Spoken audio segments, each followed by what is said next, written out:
దయచేసి ఇప్పుడు జాతీయ పార్టీ అధ్యక్షులుగా ఎంపికైన మాన్యశ్రీ నారా చంద్రబాబు నాయుడు గారు ఈ మహానాడు సభా వేదిక నుంచి ప్రమాణం చేస్తారు. నారా చంద్రబాబు నాయుడు అను నేను తెలుగుదేశం పార్టీ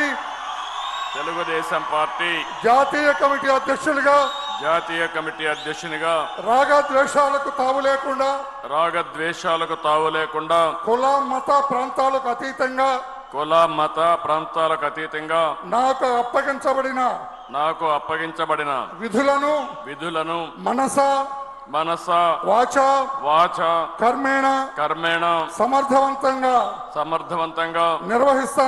నిర్వహిస్తానని దేవుని సాక్షిగా తెలియజేస్తున్నాను. తెలుగుదేశం పార్టీ కార్యకర్తల అభ్యున్నతికి మనోభావాలకు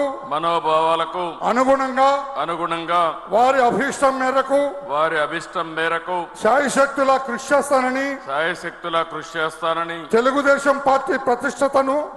తెలుగుదేశం పార్టీ ప్రతిష్టతను పెంచడానికి నాపై మీరు ఉంచిన నమ్మకాన్ని వమ్ము చేయకుండా పనిచేస్తానని తెలుగుదేశం పార్టీ పతాక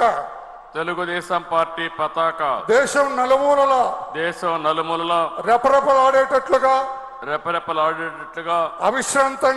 అవిశ్రాంతంగా కృషి చేస్తానని విజ్ఞానవంతమైన ఆదర్శవంతమైన సుసంపన్నమైన సమాజ స్థాపనకు ఆర్థిక అసమానతలు తొలగించి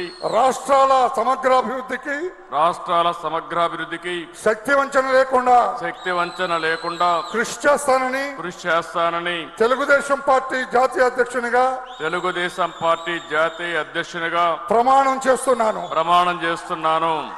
thank you very much sir. నా జీవితంలో ఇదొక మరపురాని రోజు సార్. ఏమి సాధించావంటే నారా చంద్రబాబు నాయుడు గారిని జాతీయ అధ్యక్షుడిగా మహానాడు సభలో ఎంపిక చేసి ప్రమాణం చేయించానని గొప్పగా చెప్పుకునే అవకాశం నాకు ఇచ్చారు సార్. శిరస్సు వంచి నమస్కారం చేస్తున్నా. Thank you. అందరికీ నమస్కారం.